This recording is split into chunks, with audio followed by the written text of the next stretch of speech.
feeling of powerlessness is something that human beings cannot endure very well. And if you feel powerless for very long, something's going to warp inside of you psychologically. You're going to turn inward. You're going to become resentful. You're going to become angry. You're going to have pools of anger, developing inside of you deeper and deeper and deeper. And you're not going to have control over yourself. So power is the first sense of control is over yourself, over your emotions, so that you're not always reacting and getting angry, so that you have a little bit of detachment. So when it comes to those situations where you need to move or influence people like your children, your spouse, your colleagues, your boss, you're able to step back a half step, a full step, couple steps, and think and go, what is it that will actually move that person in the direction that I want? How can I actually influence them effectively so they don't hate me, so they don't resent me, so that they actually do what is in my interest without maybe even realizing it, or that the interests align in some way? So that is power for me, right? It begins with yourself. It begins with a sense of detachment from the events happening to you. And it's the ability to strategize and think in each situation in life. This is a move that will gain me a little degree of control over events. You can never, ever have complete control. Life happens, things happen, pandemics happen, black swans happen. You can't control everything, right? But that little bit of margin of control is enough to kind of help you glide through life a little bit more smoothly. When I think of power, I think what you said is a perfect definition of it. The ability, one's ability to control or influence another's behavior, maybe including even their own. You have the personal power, you have relational power, like who in the dynamic might have more influence over the other between husband and wife or partner. And maybe there's political power, the ability to influence others, the ability to write laws, implement laws socially. And what I find, the people that I get to talk to are always looking for power of themselves and how they're going to improve their life. And where I teach is communication and the power of words. And this is why I really like, there's a number of the laws that you have out that are specific to communication, like using less words in particular. How do you find that communication and power intersect? They're obviously completely intertwined. So, but communication has to be strategic. Okay. And that's the problem that a lot of people have in this world. They think if they just talk, if they just say, this is what I want, this is what I need, please come and help me, that's communicating. All you're communicating is your insecurity and your needs. True communication is effective. It's strategic. Other people are naturally resistant to helping you or to aligning themselves with your interest. Everybody has their own problems. In the world today, we're all stressed. We're all working too hard. We never have enough time, right? So you talk to me about what you want. Okay, I'm kind of half listening, but you're kind of irritating me because you're just spewing things from your side, right? True communication is what I was saying before. You take that step back and you put yourself in the other person's shoes, right? You get out of your own head because you're so self-involved that you don't realize that your words are just landing nowhere. You get out of your head and you go, I'm dealing with another person. They are not me. They have their own problems, their own wishes, their own issues right now in the present, right? What is that? What is it that is going on in their head, in their world? Sometimes you have to do some research. Sometimes maybe you know them well enough. Maybe you don't know them at all, but you have to figure that out. It's a puzzle. Once you figure out their side, not your side, what they want, what they need, now you have some power to craft what you say to actually influence them, to appeal to their self-interest, which is one of the laws of power, one of the most powerful laws of all, right? So if I say something and I'm trying to influence, I'm trying to move them like on a chessboard in my direction, right?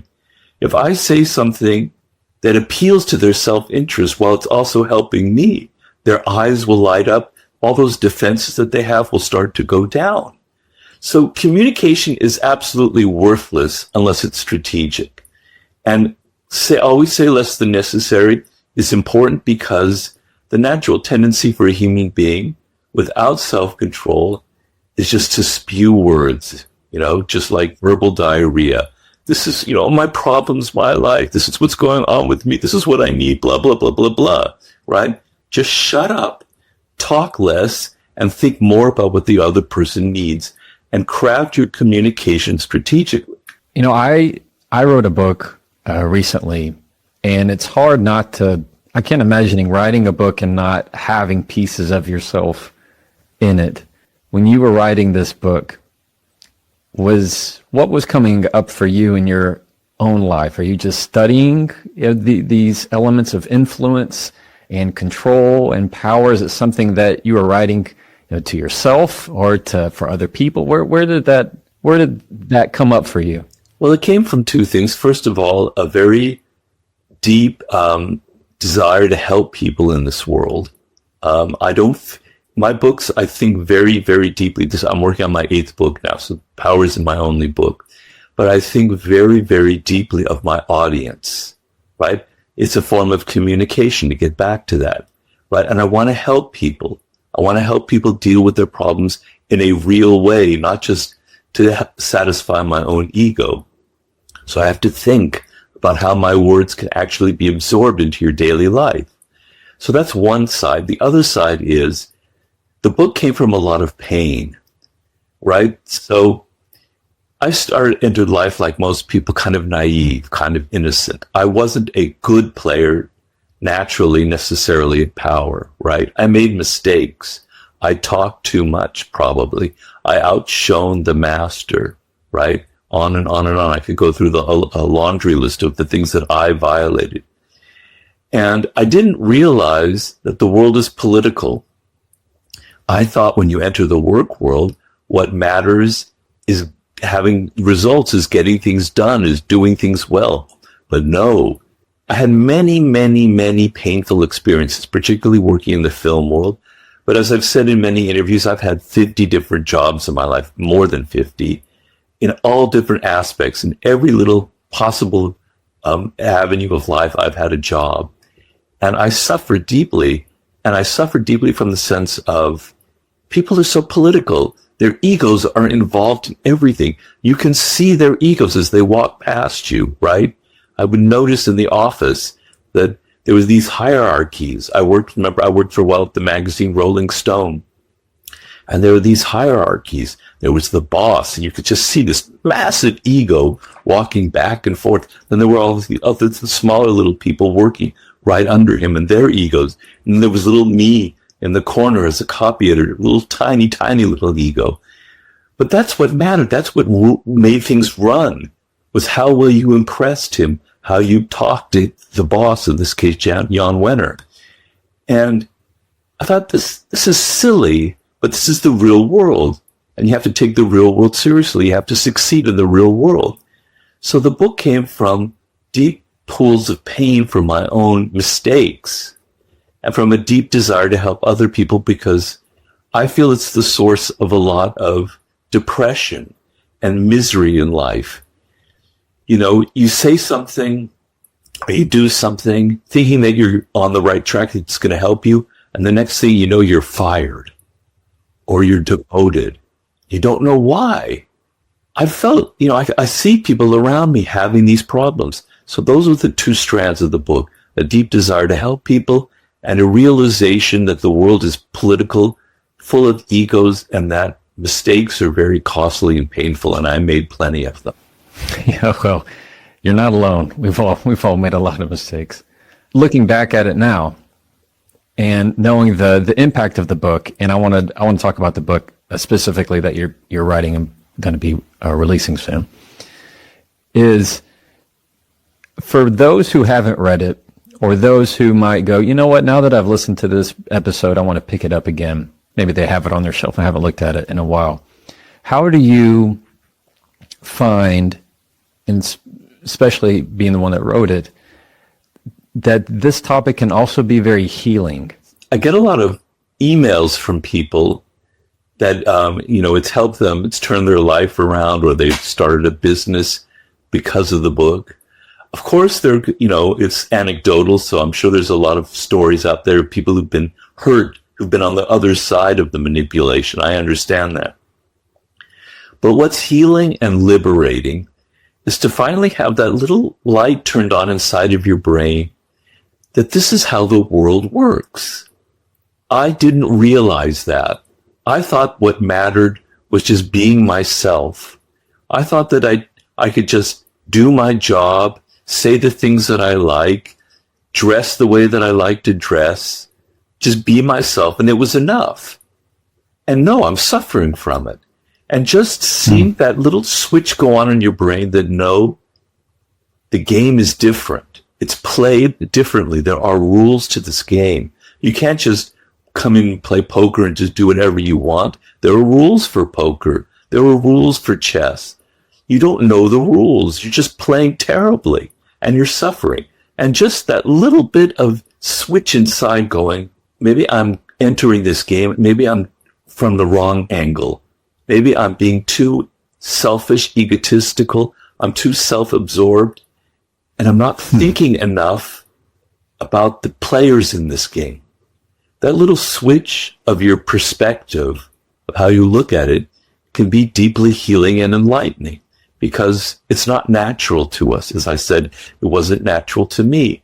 So I think in that sense, that's what has helped a lot of people who, like myself, enter the work world a little bit innocent and a little bit on the naive side. This episode was brought to you by Cozy Earth. One of the reasons I love Cozy Earth is because their products are just that dang good. When it comes to anything that I want to wear that is soft and comfortable, I'm talking hoodies, sweatshirts, sweatpants, which I am wearing a lot of right now that in Texas it is less than 60 degrees, which means it's freezing here.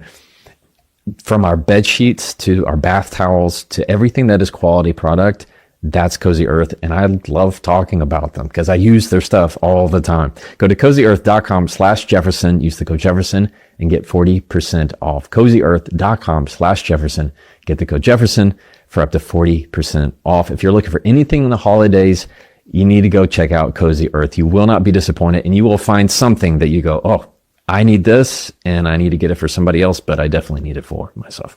And now back to the episode. How can you tell if somebody is trying to manipulate you? Well, sometimes if people are clever, you're not going to realize it. Like if people are really good at the manipulation game, if they know the 48 laws of power, if they know how to seduce you, how to wrap their words and make you seem like they're just wonderful, and that they're out for your best interest. If they're really good at it, you won't realize it until it's too late. And so in my book, I think my last book, The Laws of Human Nature, what I tell people is you need to identify these people before they enter your life or before you start listening to them. You need to be able to identify the manipulative types before they start charming you, before they start enchanting you, before they start wrapping you up in their dramas. Because if you fall into that trap, it's going to probably be too late. Most people aren't such good manipulators. And you can sense it, right? They're very passive aggressive. They say things that they want to get from you, but there's a subtext involved, right? And a lot of the bad manipulators, you can feel it. You have an intuitive sense. You can understand it. There's something in their body language, something in how they speak. It doesn't seem sincere. But the main thing is to be able to sense people's character, to be able to identify the types of people out there. So, as I said, there's some people out there who are brilliant at the manipulation game, for whatever reason. Not because maybe necessarily they read my book, but because it's in their DNA. They're just naturally good at it, right? People who are very political, okay? So your task is to be able to see through these people, because the problem that a lot of people have, I have to kind of circle around here a little bit. The thing that I try to say in the 48 Laws of Power is that it's a game of appearances. Appearances matter so much in this power game. How you present yourself, how people see you, act like a king to be treated like a king, right? Recreate yourself. Your appearances is what people are judging you by, right? So at the same time, you have to control your appearances so people see you as powerful, but you have to see like a laser through other people's masks, through other people's games that they're playing, through the appearances they're trying to create. So the great manipulators out there, right, they have signs. They're not perfect. They give little clues, little crumbs that reveal that they're trying to play this kind of game on you. And that's why I wrote The Laws of Human Nature, where I give you tools for identifying the great narcissists out there. Because most of the master manipulators are toxic narcissists. And you have to be able to identify them before they enter your life. How to identify people who are full of envy. They are a very dangerous type. They'll become your best friend in order to hurt you, to sabotage you, because they feel envious. You have to identify them before they get into your life, on and on and on down the line. So that's sort of my advice. There's no simple answer how to identify a manipulator.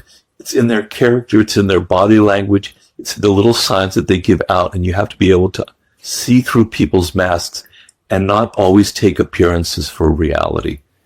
The people who would read this book and let's say they've read it, they really understand it, they're putting it into practice, and there's somebody who wants to have, as we've defined, more power in their life, whether it's for good or whether it's for bad. And through that, they're going to be able to, as a verb, manipulate people for good or for bad to their purpose. Do you find that the people who read this book are doing it with ill intent or for good intent? Like I know you've heard, you have to have had a lot of feedback from this book over the last many years. Yeah. And I'm curious what you'd speak to that.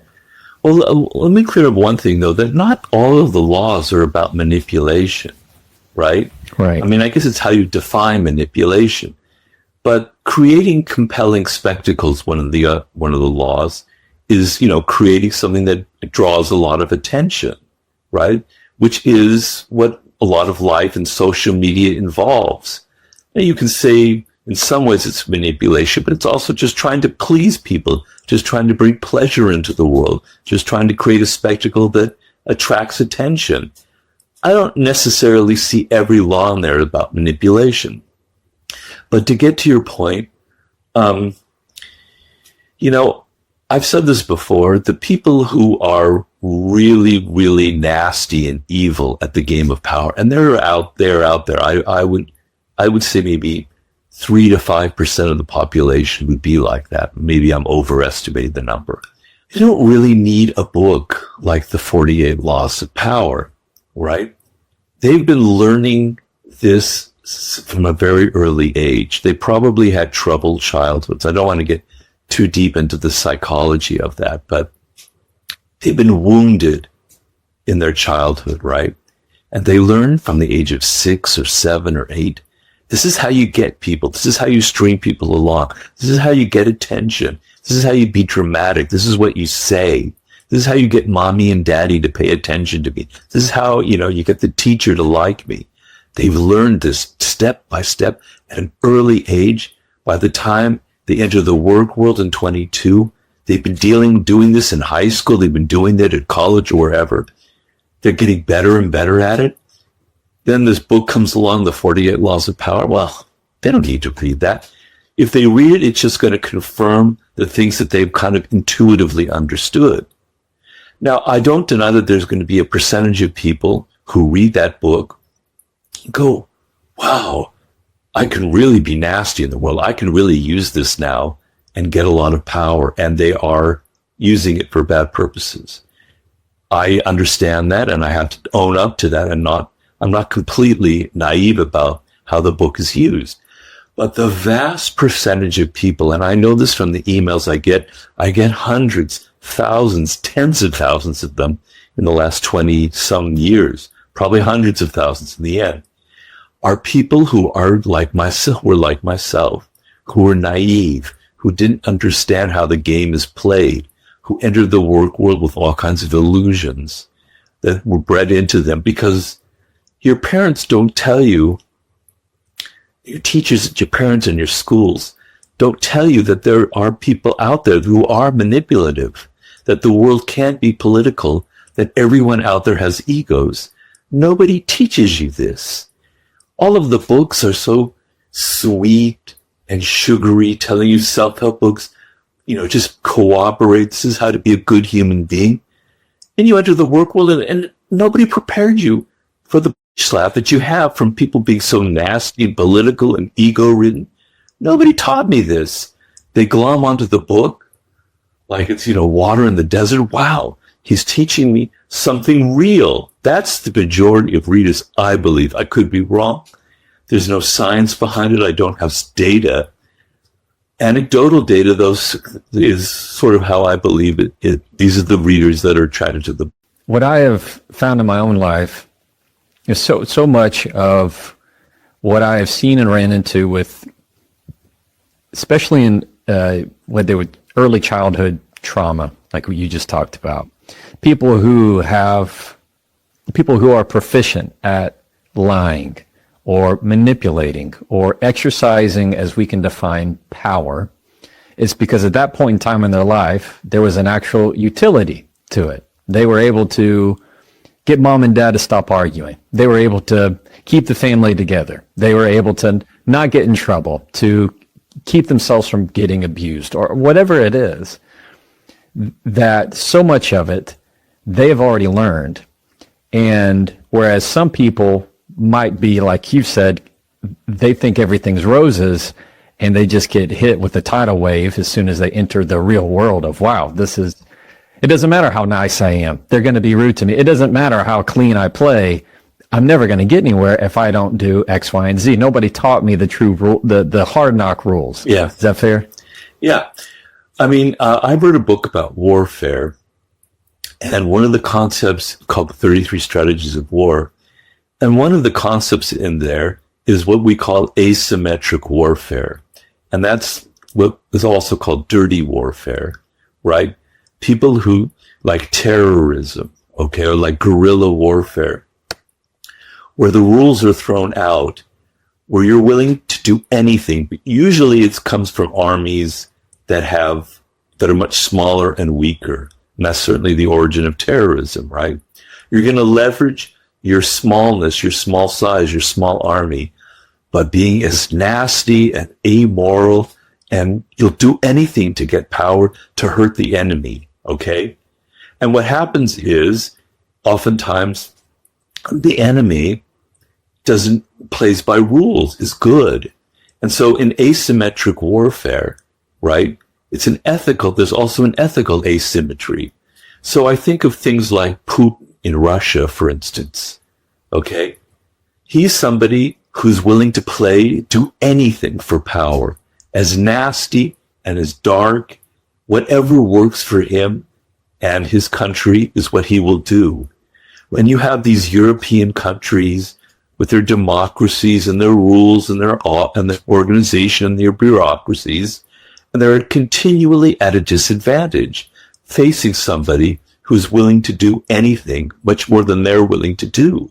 We find this as well in American politics, okay? So in life, the same thing happens. When there are people out there in your office who their ethics and their morals are thinner than yours, they're willing to do things that you would never consider doing, you're at a continual disadvantage. You're not willing to do the dirty things that they're doing, right? How do you defend yourself in a world where some people are willing to do things that you would never consider doing, right? Well, you have to become strategic, and you have to understand that you don't have to be evil. You don't have to to lower yourself to their level. You don't have to play fire to hit fire with fire. You can do different things to upset them, to be strategic, to deter them from hurting you, etc.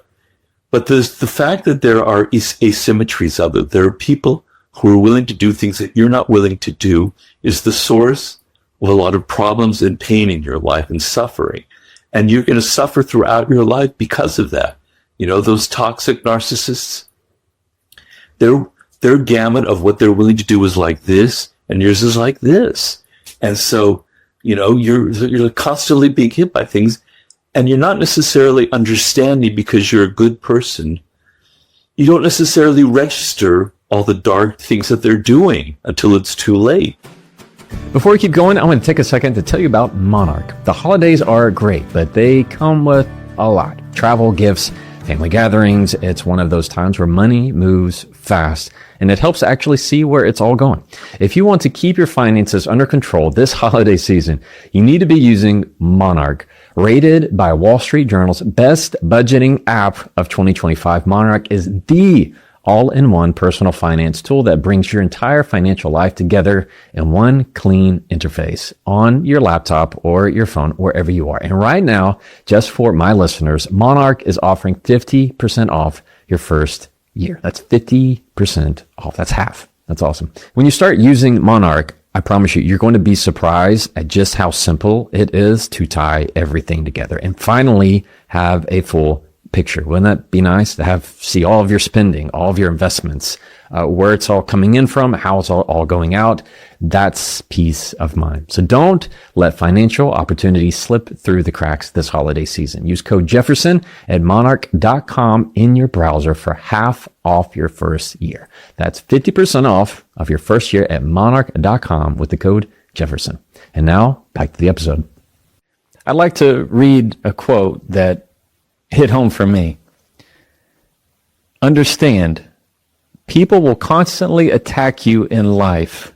One of their main weapons will be to instill in you doubts about yourself, your worth, your abilities, your potential. That's in transform self-love into empathy.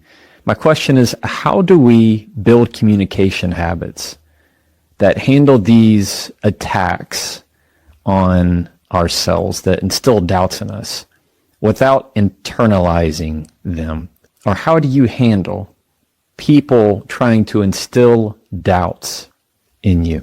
You talked about self-love. This is from my book, The Laws of Human Nature. So to the degree that you are insecure, to the degree that you don't really love yourself, so we have to clear up a misconception that people have. There's a difference between narcissism and true self-love, right? So if you learned at an early age, 3 or 4 or 5 years old, that you're actually a good person, that you're worthy of love and affection from other people, you know, that you have skills and abilities as you get older that are actually worthwhile, that will contribute, right? Then you have an anchor in your life. You have a degree of love of yourself, a confidence. So every time later in life where you have blows, where people hit you with doubts, but they try and sabotage you, they try and insinuate that maybe you're not so good, or they play these games that we're talking about, you're going to get this blow, and it's going to depress you, and it's going to lower you down, and it's going to affect you. We're all like that. Nobody can't suffer from that, myself included. But what happens is if you have that level of self-love that you developed at an early age, you will rise back up. You'll start going, no, it's not true that I'm this way. It's not true what they're trying to tell me. You know, I'm actually worthy. And I know it because I've done things in my life. I've accomplished this. I've helped this other person. It raises you back up. It's like a thermostat that you have inside of yourself. Okay? So the degree that you have that love will bounce you back up, and you'll be able to tell yourself, at first their doubts kind of hit you because we're all human. But then you go, no, it's crap. They're playing a game. I'm not going to fall for that. But if you were wounded very early on and you never developed that self-love, and you have a lot of doubts about yourself already, and you're insecure, and you're riddled with like bullet holes and wounds inside of yourself where things can leak through, and people tell you those things, it's going to bring you down, and you're going to not rise back up. You rise back up a little bit, then another person will hit you. You keep going down and down and down. You get depressed, and you'll find it very difficult to rise back up. So the way you have to handle it in life, if you're in your 20s or 30s or 40s or even in your 50s, well, I just saw a coyote walk right by.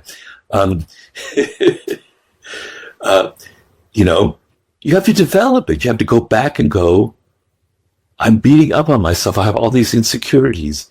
They're effective. These people are effectively manipulating them because I'm allowing them to manipulate me. So when bad things happen to you in life, you have two choices you can do, right? This is probably the most important thing I can tell everybody out there. You have two ways you can go. You can blame other people. You can say, oh, that evil person out there, she's manipulating me. They're doing this, that, and the other. Oh, woe is me. I'm being the victim. Blah, blah, blah. They're evil. They're bad. Okay. You do that in life, you're never going to get anywhere, right? You're going to always be looking for things to blame, looking at external things. You're never going to grow. You're never going to develop.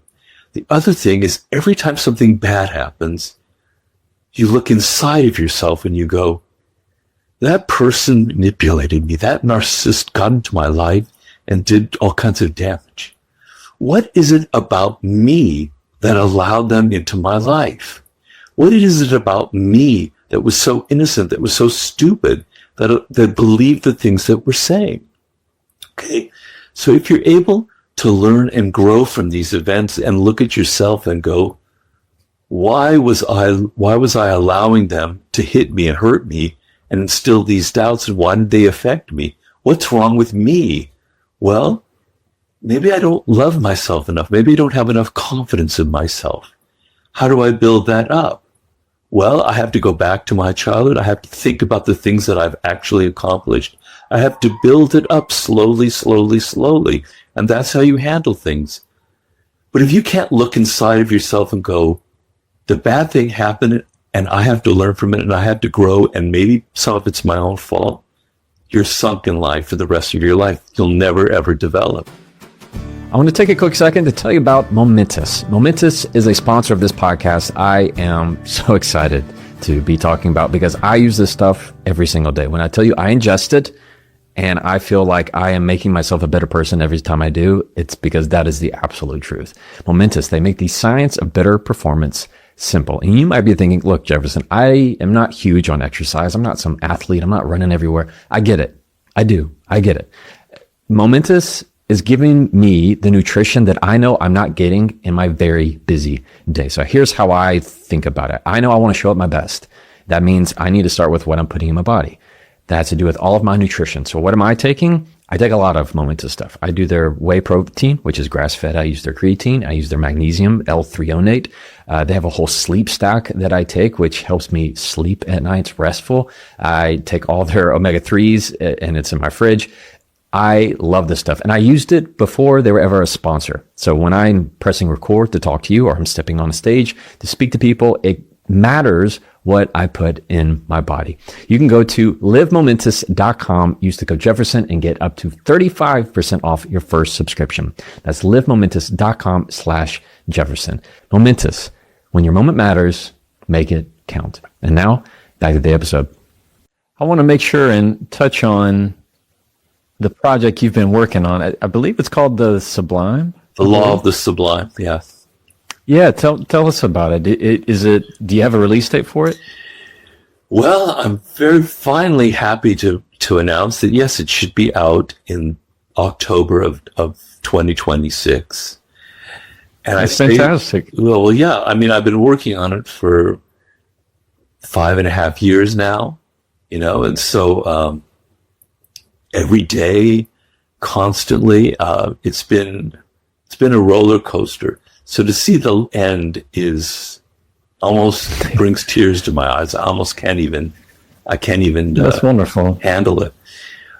This will be your 9th book? It'll be my eighth book. Eighth book. Eighth book. Okay. Eighth book. Wow, that's incredible. Can you give us a little preview of the Law of the Sublime? So it's a little bit influenced by the near-death experience I had 8 years ago when I suffered or 7.5 years ago when I suffered a stroke. And I came this close to dying myself, and my wife basically saved my life. I was driving my car here in Los Angeles. She saw my face just falling apart, something weird going on. I was driving. I wasn't aware of any of it. She forced me off the road. She called 911. They came quickly. If any of those little things hadn't happened, if they'd been a minute later or she hadn't recognized me, I wouldn't be talking to you right now. I'd either be dead or I'd be in a vegetative state. So life is this very thin thread, right? Where things can, you can definitely slip off the edge and you're not aware it can happen at any moment.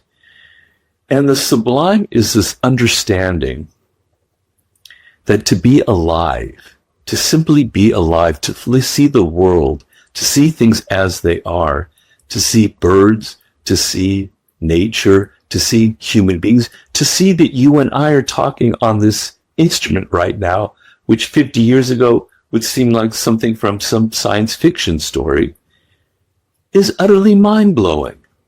But people don't realize that they walk through their lives with their phones stuck in their face. They're thinking about, reading about what people had for breakfast. Their minds are getting smaller and smaller. They're shrinking down. They're not opening up to the infinite, to the vastness of this world, to the amazing fact that we're on a planet with life in a cosmos. There's probably very little, hardly maybe no life at all. That it evolved to where we are today, that we're human beings, that we have what we have. Is utterly unbelievable. And I'm trying to open your eyes to each of the different aspects of what I call the sublime. Then I talk about childhood and how our childhood was so all of our childhoods were so intense, were naturally sublime, and what that means. How the brain and consciousness itself is utterly weird and sublime. How other animals and their consciousness and how we can kind of study and empathize with other species is utterly sublime.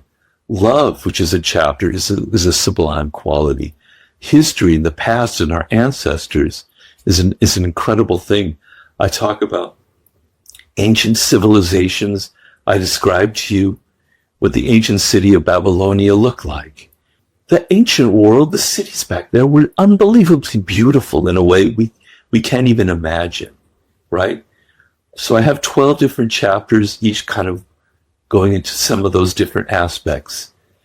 And it's been a journey because this hand here that I'm holding up is kind of dead because this is my stroke. I can't type. So I've had to handwrite everything and then dictate it into the computer. Wow. If you saw my process, you'd go, my God, I can't believe you even got one paragraph of this book out. Well, that is incredibly impressive. And I look forward to everybody making sure they can go take a look at it when it comes out there in October. It's very, that's something to very much admire. So I appreciate you sharing that with us. You're very welcome. Very welcome. I wanted to wrap up with this question, one that you've probably gotten before. Now that you've had 20 plus years to, look backwards, and you said, well, you know what, I stopped at 48. If there ever could be, now looking at it, another law, maybe one or two, that you thought, well, I'd add this one. Do you have one? The 49th law is there is no 49th law, right? Jefferson, to be honest with you, when I finish a book, I kind of move on. I'm on to the next project. Yeah. I'm on to seduction. I'm on to war. I'm on to mastery. I'm working with 50 Cent. I'm doing them all. I'm so absorbed in them, I don't really go back and think, what did I miss in that book over there? I try to tell myself psychologically, you covered it all, move on to the next project, don't look back kind of thing. That's sort of my guiding philosophy in life. I think that's a pretty good philosophy. One I can certainly relate to. Well, I appreciate from me to you. I appreciate your dedication Oh, thank you. to your art and to your projects and what you've chosen to share in the world. And I know that, as I've read them, anybody can, and same with my content, you can always take them in the way that you want to choose to receive them and how you accept them. But they are what they are. They, in many ways, power, like you've mentioned, is a neutral tool. And so what I've learned in our conversation today is, number one, power is the ability to control or influence another to your desired outcome. And those that don't have the power, they're the ones that they feel powerless. In many ways, feel like they got left behind and didn't learn these tools. These are the kind of lessons that you teach in that book that you didn't just write off the top of your head. You researched it from globally, from different ages to all across the world. And these are things that can help a lot of people. If anything, give them a really genuine perspective of what the real world is like. Two, when it comes to dealing with people that are attacking you and trying to put you down and instill doubts in you, their ability to do so is corresponding to the level of self-love that you have invested in yourself. And those with higher self-love, they're going to be less affected by those trying to sow doubts into them. And then three, I want to touch on the law of the sublime. It gave me just such a wonderful picture as you were even listening here and you saw a coyote run by. The appreciation for life and how precious it is something that we should never forget. Robert, thank you so much for taking the time to share with us and my audience. I hope you're able to see me. I see all this light coming in. God, I should have moved over. I just thought you were glowing. Yeah, you're just glowing. That's awesome. Robert, thank you so much. I appreciate it. Thank you so much for having me, Jefferson. I'm glad that we finally got to be able to do this. Thank you. Take care, man. Me too. Absolutely. Yes, sir. Life can be kind of difficult, right? You don't really know sometimes where you're headed. Nobody kind of gives you any kind of guidance in this world, right? And they don't tell you when you graduate college, go ahead, go, Robert, you go study this. This is what, this is what your brain is suited for, et cetera, et cetera. You have to find your own path. And so for me personally, I spent years in the wilderness. So I'm gonna give this a personal spin because I think that helps a little bit, because I can answer it inside my own body here. So I know I want to be a writer, but I can't figure out what the hell I'm going to write. So I leave college and I try journalism because I have to make a living. I have to support myself, and I don't really like it. It doesn't suit me. You write an article and then a week later, it's forgotten. Nobody reads about it.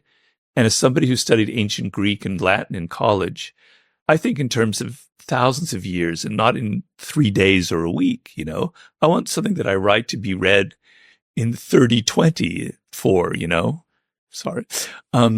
So it wasn't a good fit. So I quit. I wander around Europe trying to write a novel with my backpack. I live in London. I live in Paris. I lived in Ireland. I lived in Greece. You name it. I taught English in Spain. Trying to write a novel. I had no discipline. I couldn't do it. It didn't work. And starting to get depressed. Then my dad isn't well. I decided I'm going to move back to Los Angeles. Hey, I'm going to get a job in Hollywood, right? That'll be good. I'll make a ton of money. And I'll be writing and, et cetera. How glamorous, how sexy, movie stars, starlets knocking on my door, et cetera. Okay, terrible, terrible fit, because I'm a control freak. I don't like people coming in and changing everything I say. And I don't like conforming, and I don't like compromise. Sorry, that's a bad thing about me, but I didn't want to have to lower my standards to what they were asking me to do. Is a terrible fit. All right, now comes the chance. I meet this man, Joost Elfer, as we mentioned earlier, in Italy, and he asked me if I have any ideas for books, and I kind of improvised the 48 Laws of Power. The point of my long-winded story here is I had spent 18 years or so acquiring high levels of skill in writing. Okay? I learned in journalism how to write under a deadline, under pressure, how to make it dramatic, how to make the opening sentence exciting enough to make you read on further. trying to write novels taught me about creating stories, which is a huge part of my writing. Working in Hollywood, I learned how to research, which is a huge element. And then the theatrical element, making things dramatic, also story. Okay? All of that time, slowly by slowly, brick by brick, I had developed real level skill. So when it came time to write the 48 Laws of Power, I could do it. I had learned all this discipline. I had learned how to write under a deadline. I learned how to make things entertaining. The whole bag. Okay? And so the world opened up for me. Prior to that time, I was miserable. Really, really was. I mean, I had good moments too. You're young. You're always happy when you're young. But a lot of times I was miserable. And I didn't know why, but I was acquiring skills, not even aware of it. And so the reason I write that is when you develop that skill, when you're serious about it, because I was very serious about writing, you change your brain. You rewire your brain. It's like, and this is a remarkable power of the human brain that people don't realize. Something I'm also writing in my new book. This one writer, his name is Schwartz, I believe. He's a UCLA neuroscientist. He wanted to help people who had OCD, right? Obsessive compulsive disorder. And usually it's drugs and it's talking therapy. He wanted to find out something more effective. And he found that through certain strategies that he developed, that they could use in their life, that they would get over their disorder. And the point isn't what the strategies were. The point was he did brain scans.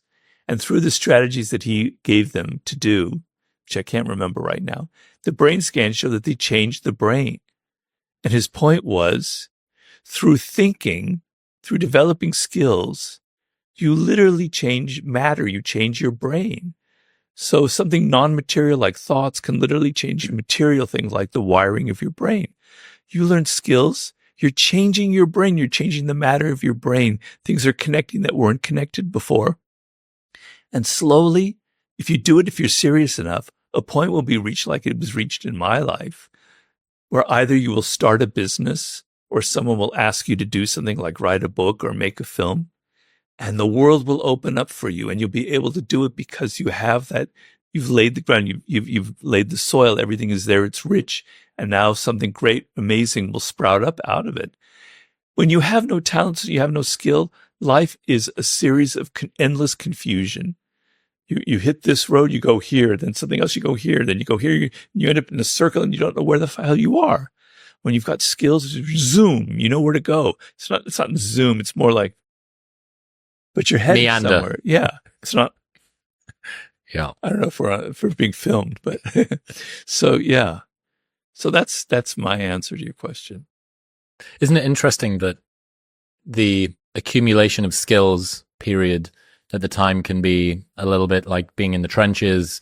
You have no promise of glory. You don't know if this is even going to work. Yeah.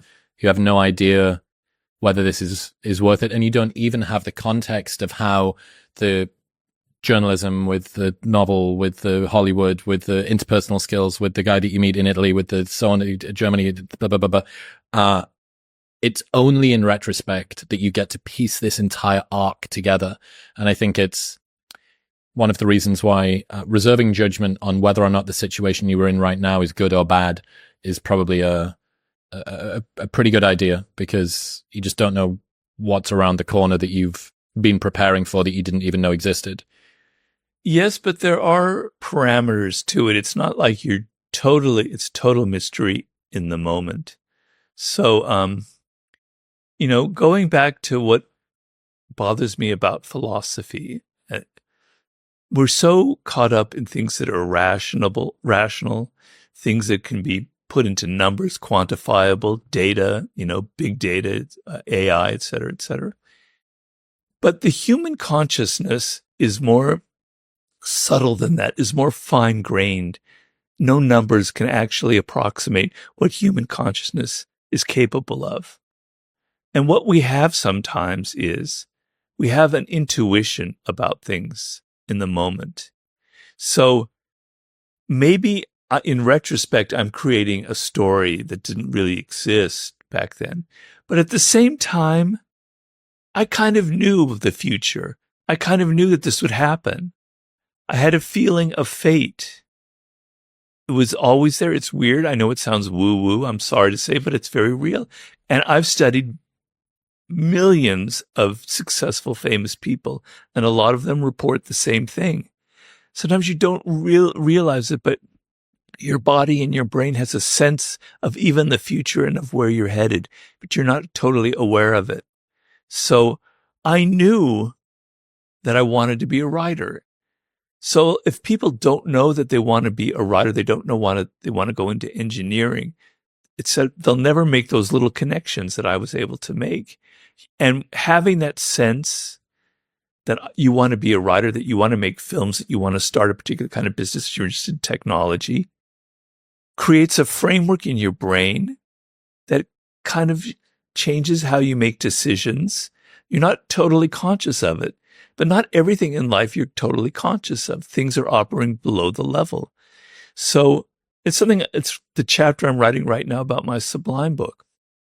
There is something in you that is guiding you towards certain things, right? Guided you towards podcasting. I don't know your life. I don't know your biography before then, but something inched you towards that. What is that? It's interesting to find out. It's not all just chaos and random is what I'm trying to say. That's beautiful. And I agree. Do not be the caught cynic. The ability to express wonder and amazement and seem like you mean it is a rare and dying talent, but one still greatly valued. Yeah, I mean, I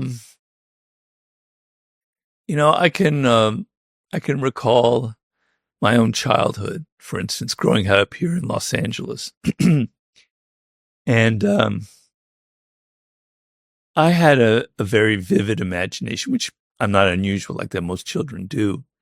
But I was always inventing games. I loved inventing sports games. Games where you roll dice and you created this whole world. I created war games, all these different things that my imagination was doing. And then when I'd take walks and stuff, I was thinking about the world. I was going through all kinds of fantasies. I was dreaming about the future. Okay. I was innocent, like children are supposed to be. And in their innocence, I was opening up to the world and I was experiencing the world as it is. Because the reality is we are born into a very, very strange and mysterious and wondrous world, which is the subject of my book, right? You take everything for granted, but you don't realize that to be alive, the odds against you being Chris Williamson are absolutely astronomical. To be around with all this technology where we were as humans 20,000 years ago, something you can't even begin to fathom. And when you're a child, you ask these questions.